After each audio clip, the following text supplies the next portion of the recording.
Canada did not have an international caliber 250-meter track velodrome.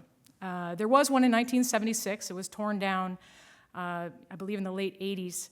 So in order to train on a 250-meter track, oval, you'd have to go down to LA or somewhere in Europe. So, that puts you in a disadvantage. So if you're training on a 200-meter track, which we do have a few of them in Canada, it's kind of like competing in T-ball and then going and trying to play in the majors.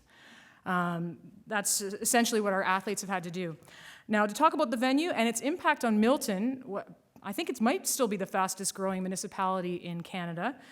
Please welcome David Kirkland, Chief Operating Officer and Executive Vice President at Canadian Contracting Limited. And if you did notice a little bit of an extra bounce in his step, it's because his Black Caps are off to the Cricket World Cup final. New Zealand, first time ever making it this weekend in Melbourne, right? Yep. Okay. Thanks, Signa. Yep, okay.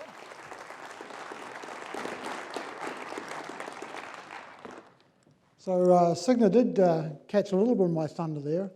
And just listening to Douglas, actually, Douglas had such a good presentation, I almost forgot that I had to do a presentation as well. So I'll try and get myself back into a routine here. Douglas mentioned he's an architect. Well, that's okay. An architect in front of a group of engineers, that's fine. I'm a contractor. You think that's even worse. And I'm an engineer as well, but I'm standing in front of a group of engineers and thinking, holy crap, there's nothing more intimidating than that. So I'm going to talk about the Milton Velodrome. I'll talk a little bit about the P3 process. Douglas gave you a bit of information, obviously, about it.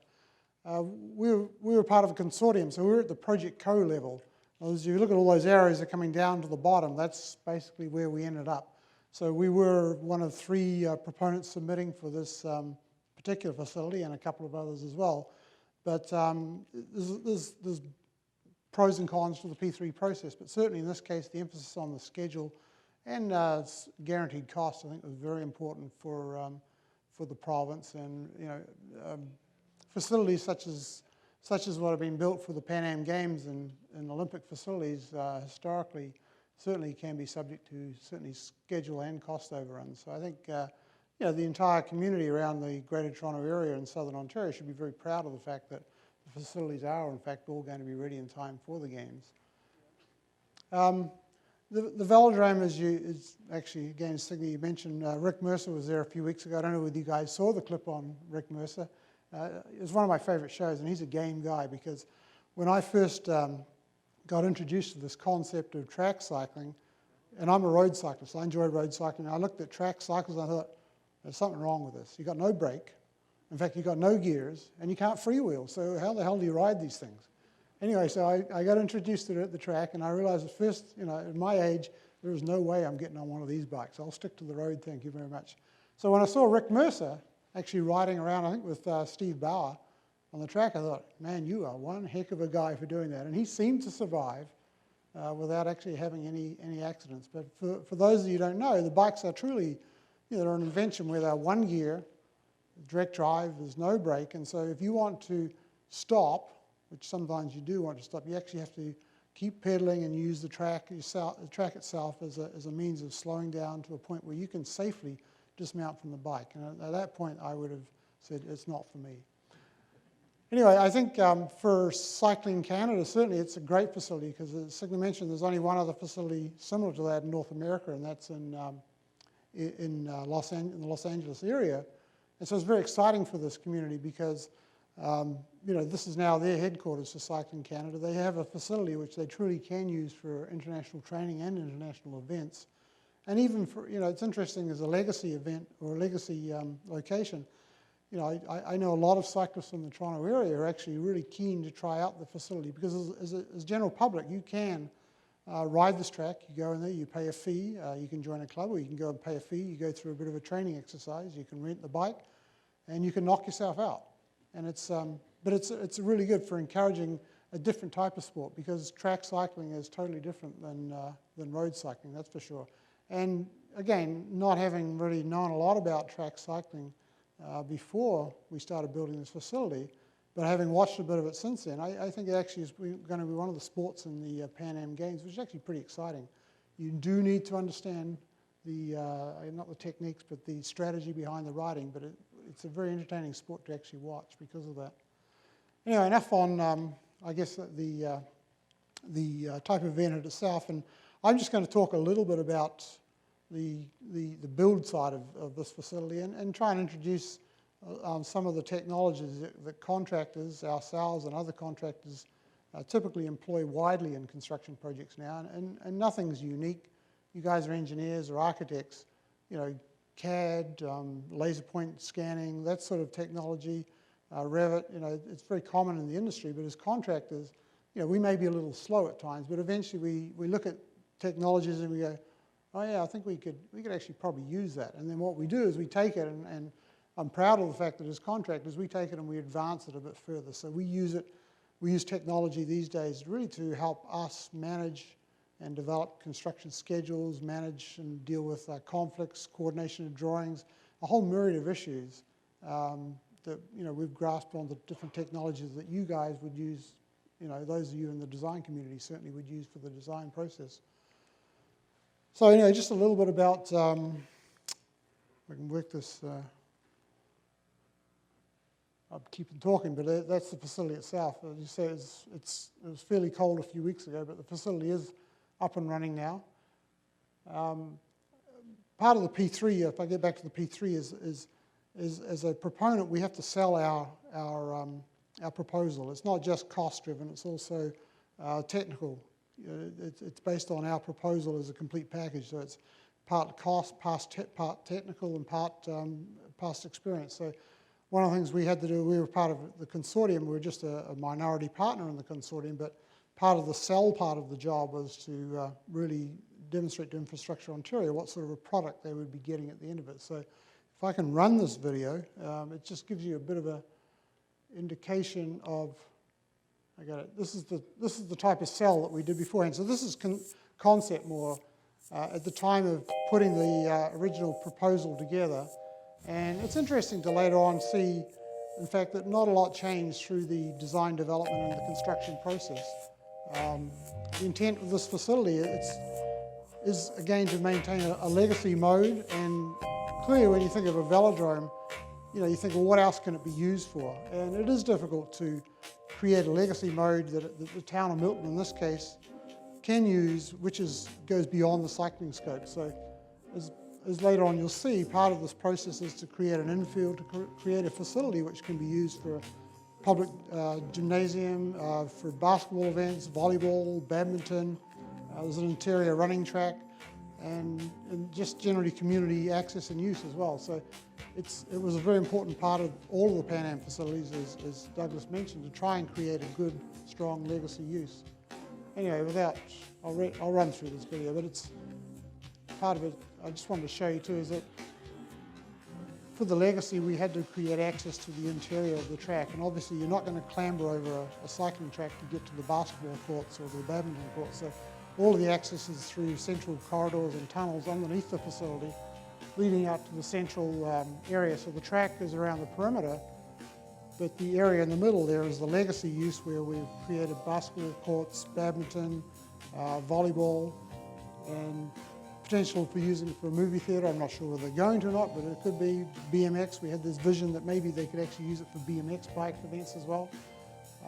But again, going to the theme of making sure that the town of Milton, in this case, has a venue which is truly a legacy venue that they will be able to use for multiple sports in the future. The location of the velodrome actually is on the west side of Milton, and I don't know whether you know Milton very well, but as Signe said, I believe it is the fastest growing community in Canada, and development is coming all around this area, but the velodrome at the moment is still out in fields, I guess, open fields, and it's got a really cool backdrop to the Niagara Escarpment as well.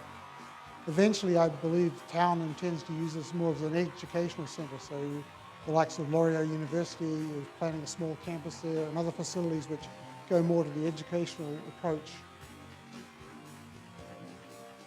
Anyway, I'll try and stop this thing now.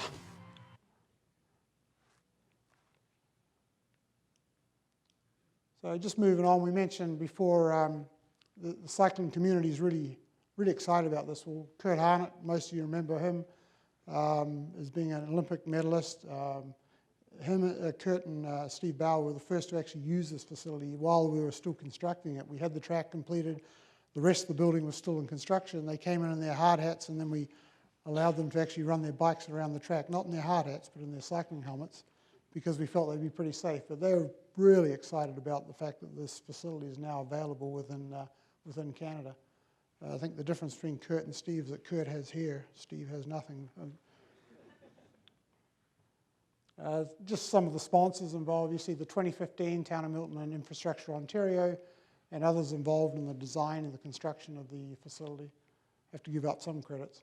So just a few things about the construction itself. You saw in Douglas's presentation some of the long spans over the aquatic centre. Similar to the aquatic centre, the velodrome has to have clean sight lines, has to have sight lines for broadcast as well. And so we had to design and construct clear span structural steel was the preferred, obviously the preferred mechanism. But these trusses varied in length because it's an oval type facility. But the maximum length, I think, was just under 90 metres. So it was a very broad span truss. The trusses are about 5 metres deep.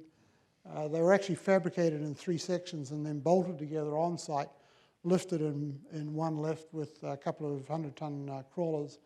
And when the process of erecting the structural steel was underway, pretty much everything within the confines of the velodrome area for construction had to be put on hold. So the structural steel obviously took precedence over every other construction activity within the envelope of the velodrome.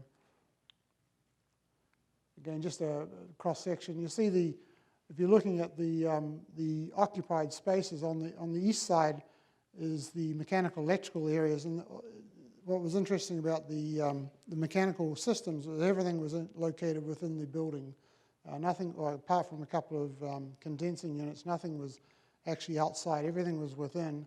And similar to the other events, the air movement and air control is an essential part of a facility such as this. So in the case of the velodrome, I think the temperature range has to be very close to 24 degrees Celsius, and a humidity control of about 35% humidity levels as well, because you've got a wooden track within the facility and you have wooden gymnasium floors as well. So temperature control, volume change, everything is very critical. And then on the west side, we had the balance of the services, gymnasium, offices, and then the broadcast level up here, and room for legacy seating, not legacy seating, additional seating for the games themselves at the upper levels. The legacy is about 1,500 spectators. For the games, I think we had an extra 1,000 seating capacity for the actual games themselves. And then the other thing, in the middle of the velodrome itself, the track is at this level, and again, Douglas was talking about entry level at different levels. So for the people attending the games, they'll come in at level 3, looking down onto the track. The cyclists and all the athletes will be down at the lower level, separated from the public at all. So the access is up to the velodrome level at this level here, and then all this area, and this is actually compacted engineered fill. So we couldn't create a void space under the central area of the stadium, of the basketball flooring. It had to be compacted fill, and all of that had to be done after the structure was up.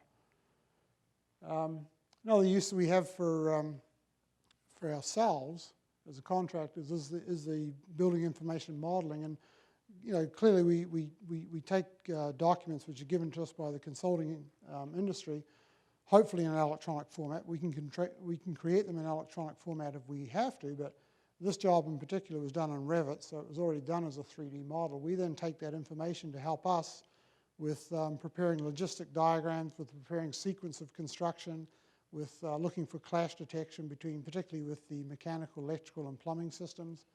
And I'm just going to run you a short video, which will, if it runs, I'll just show you the outline of what we put together in terms of the model. Now, this is just a video, but the video has different components of the model that we use for different aspects of the work. So we start with a clean site.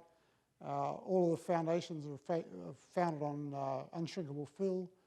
We started with the concrete structure, retaining walls on the east side, strip footings. Everything is strip footings and pad footings.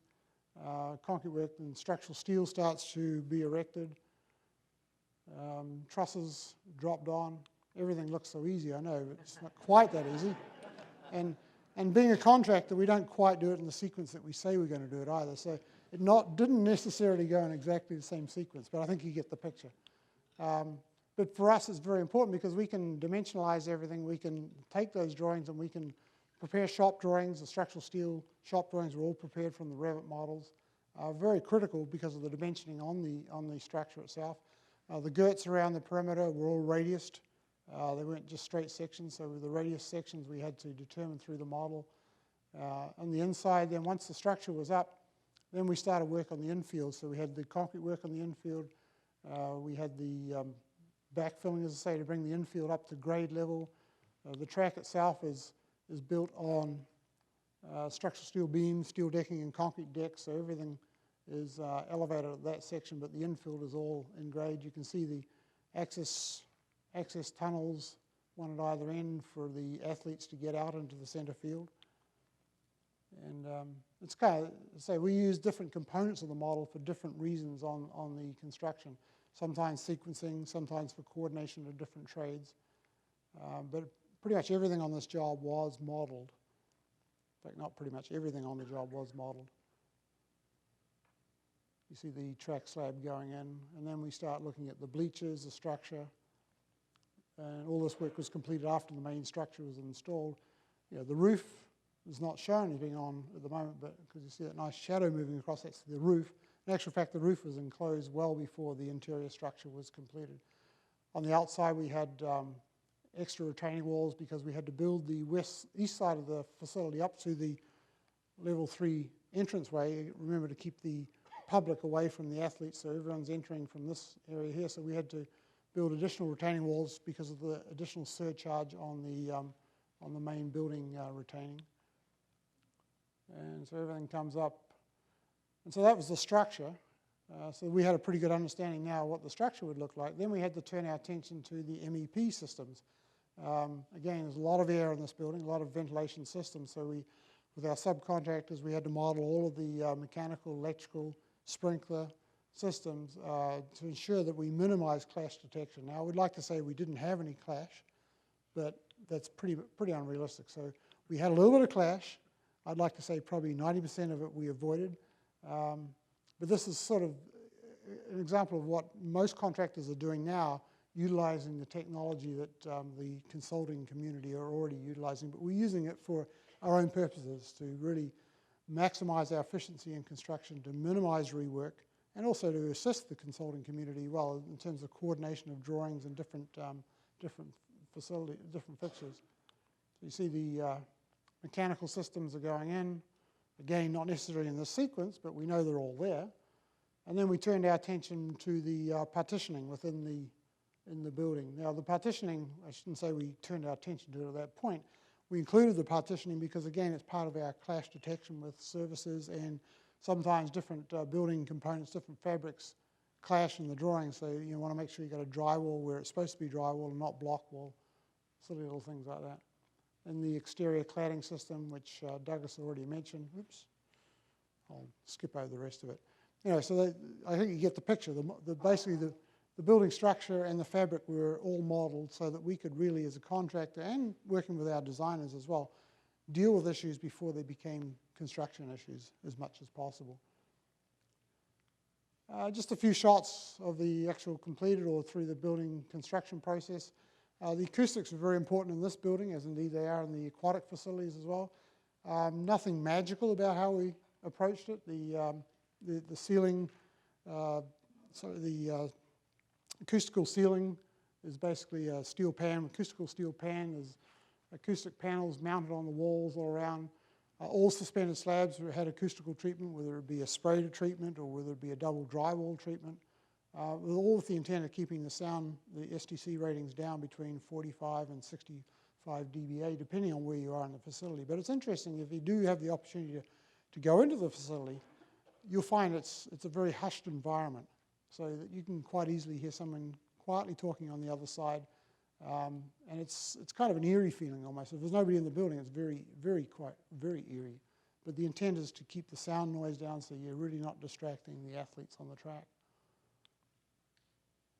Construction, a few photos of construction. We started in April of 2013 after, it's the best time to be starting because the ground's nice and wet and soft. You know, there's usually a bit of rain as well, but hey, we're contractors. We're not that smart sometimes. Everything was founded on, the soils itself were marginal for bearing capacity, so everything was excavated, unshrinkable fill places, a subgrade, and then everything was built up off of that. You can see on the left side, we're starting to build up the platform outside of the building as well. Reinforcing steel, pretty interesting, eh? Lots of it, I can tell you that. About 800 tonne of it, I think. Structural steel, I think it's about 1,800 tonne of structural steel. The trusses, I say, they were big. You know, the photo probably doesn't do it justice, but certainly the installation process was a pretty neat affair to watch. Once they got it down pat, turning out, erecting a truss every 2 to 3 days, so it was a pretty good process. And then once the building structure was up on the outside, the roof was on, and we started with the exterior cladding, we were able then to recommence all the work inside the arena itself. And it was a very congested site, so we had mechanical, electrical systems being installed in the ceilings, we had fill coming in to bring it up to grade, we had concrete walls being constructed, we had suspended deck, so ready for the track, and at the same time we were trying to close the building in, all to a pretty aggressive schedule. And I wouldn't say that everything was seamless in there. There was, you know, we're contractors, there was a certain number of arguments, but you know, by and large, everyone did tend to work together. A plan had to be logical, but it also had to be flexible.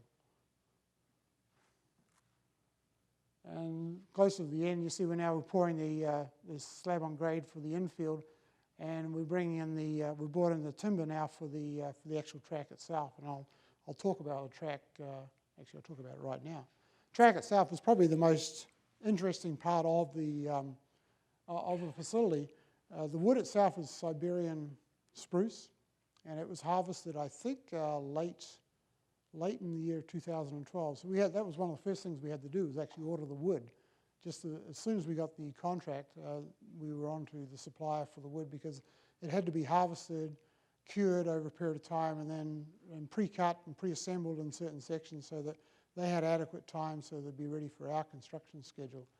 And then the installation, I believe, started in June of 2014, so you see there's a long time period in there. The installers, they're pretty unique, I got to say. They're German. Okay, I don't know if there's anyone German in the room, but they're very black and white. And there's only 3 companies in the world that we're aware of actually are able to install a velodrome to the tolerances required for the UCI rating. This company, VeloTrack, I think, they were very, very efficient in what they did, but they were very old school as well. You notice the lead guy here, he's using a handsaw. He didn't believe in electric saws. So fortunately, most of the wood was all pre-cut, but every time he had to do any modifications, it was a handsaw. They also didn't believe in what we Canadians call personal protective equipment. So they wanted to wear their running shoes, shorts, and T-shirts. So we had some challenges. We had to convince them that, well, okay, at least when you get into the building, you have to wear your personal protective equipment. But we had an arrangement whereby once they're inside their working track with the ministry labor, we agreed that they could hang their hard hats on a board with their name on it. They could hang their vests on a board, and they could take off their safety boots so they could put their running shoes on, and they could work within their confined area. But they were not going to work with PPE. It was just not part of their mentality. So anyway, we got along pretty well after we sorted that one out. But it was the structure itself was quite interesting. It's all wood. It's sitting on the concrete slab, but there's a sub-framing of, I think, 2x6s, 2x8s, all pre-cut. And the sub-framing goes in. It has to go into very tight tolerances, obviously, because it has to meet the UCI rating. And this is another use that we found with the CAD modeling. We could make sure our structure was in fact going to be such that the track substructure would fit within the structure within the tolerances required. So once the substructure was down, then they started putting every single board in place. And the boards were typically 30 millimeters by 30 millimeters, individual boards and individually nailed. I think there's about somebody told me there was about 1 ton of nails used in the facility putting it down. But it is a very methodical, steady process. But they're very precise and very efficient. And in fact, the whole track installation from start to finish just took 8 weeks, which, quite frankly, we weren't sure that that would be the case. We thought they were going to need a lot more time. So that was the track through the construction. Really interesting to watch, I must admit. And then we had the first test event. Actually, I think this was an event that was held in early January, but there was a lot of trials and tests before that. Interesting thing about this is called the pace bike, I think, or the pursuit bike, pace bike. It's actually an electric bike, but it's got the power of a 250 Yamaha. Like, it's a pretty good bike. And to get the certification on the track, this bike had to reach 85 kilometers an hour going around the track and prove that the track, in fact, was safe. And you know, I'm watching this bike and I'm looking at the track and thinking 85 kilometers an hour, like, you know, is it like motocross or the Indy 500? This is crazy. The guy was just spinning around the track. So again, there's not many riders actually available. In fact, I think the guy that actually was the lead foreman for the track installation was also the pace bike rider for the certification. So he was a multi-headed chap, German, like I said. It was about this stage I decided that I probably wasn't going to try one of these bikes out. But you can see the facility. On the corners, I think the gradient is exactly 42.5 degrees. So there's no climbing up the track. And there's, certainly if you want to come down, you're going to fall down in a hurry. The only place you're going to move across the track is at these locations there, if you must. The track surface itself is just plain board. There's no varathane or anything on it. It's just a sanded finish. I think over time, you know, they can mop the finish. If you go into the facility now, you'll see that the lower levels, where most of the bike traffic is, you'll see there's quite a blackish mark on the track. So, you know, the wheels stain up the track, and I think all they do is they just mop it down after each event. One other technology we use, and we use this as a contractor quite extensively now, and that's the 3D laser scanning. For us, we scan this facility at the construction process. You can see the structural steel is in place. A couple of reasons. We continue to learn more about the technology, and we find as a contractor we've got some pretty cool uses for it. But in this case here, it was also very good to determine where we may have tolerance issues, and yes, we did have some tolerance issues, to give us accurate as-built information of the structural components. It was particularly helpful when we were installing the girts and determining the sizes required for the insulated panel on the exterior. So there was a number of different uses that we found for it. We do this ourselves. I think two of our BIMsters, or two of our field engineers, spent a couple of days on site with the scanner. I think they probably used 15 to 20 setup points around the job to give a complete picture of the structure, and then another 2 or 3 days to input all that information into the Revit model. I'll just give you a quick rundown through it, but it's probably not that exciting. But again, we're learning more about this technology. We've used it quite extensively now for surveying existing buildings when you're doing demolition and retrofit, because it'll give you a very accurate representation of what's in the existing building. We use it for shoring projects, excavation and shoring, so that if we have a shoring system, we want to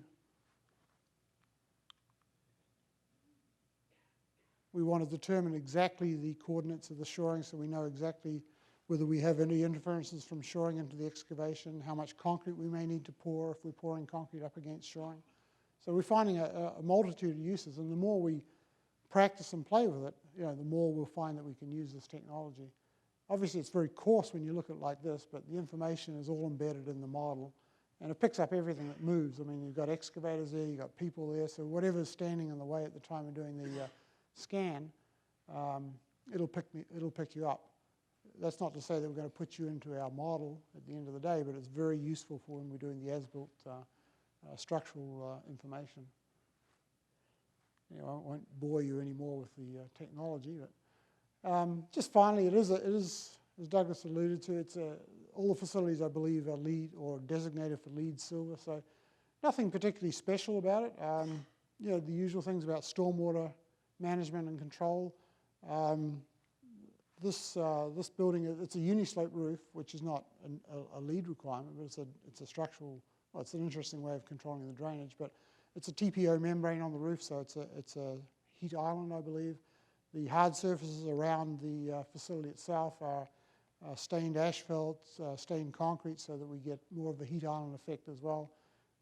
Usual things inside the LED, complex fluorescent fixtures, low VOC components, all the normal stuff you'd see in a lead facility.